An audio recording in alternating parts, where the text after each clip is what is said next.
شروع اللہ کا نام لے کر جو بڑا مہربان نہایت رحم والا ہے۔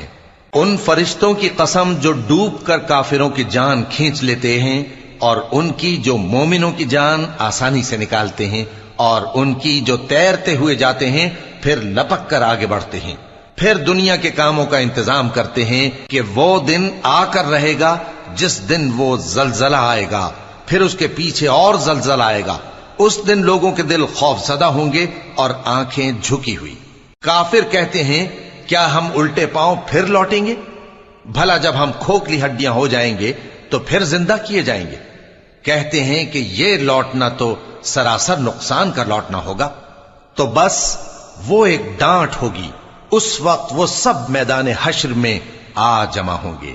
بھلا تم کو موسیٰ کی حکایت پہنچی ہے جب ان کے پروردگار نے ان کو پاک میدان یعنی طویٰ میں پکارا اور حکم دیا کہ فرعون کے پاس جاؤ کہ وہ سرکش ہو رہا ہے، پھر اس سے کہو کہ کیا تو چاہتا ہے کہ پاک ہو جائے اور میں تجھے تیرے پروردگار کا رستہ بتاؤں تاکہ تجھ کو خوف پیدا ہو؟ غرض انہوں نے اس کو بہت بڑی نشانی دکھائی مگر اس نے جھٹلایا اور نہ مانا، پھر لوٹ گیا اور تدبیریں کرنے لگا۔ سو اس نے لوگوں کو اکٹھا کیا، پھر بلند آواز سے بولا، سو کہنے لگا کہ تمہارا سب سے بڑا مالک میں ہوں۔ تو اللہ نے اس کو دنیا اور آخرت دونوں کے عذاب میں پکڑ لیا۔ جو شخص اللہ سے ڈر رکھتا ہے اس کے لیے اس قصے میں عبرت ہے۔ بھلا تمہارا بنانا مشکل ہے یا آسمان کا؟ اللہ نے اس کو بنایا، اس کی چھت کو اونچا کیا، پھر اسے برابر کر دیا، اور اسی نے رات تاریک بنائی اور دن کو دھوپ نکالی، اور اس کے بعد زمین کو پھیلا دیا۔ اسی نے زمین میں سے اس کا پانی نکالا اور چارہ اگایا اور اس پر پہاڑوں کا بوجھ رکھ دیا۔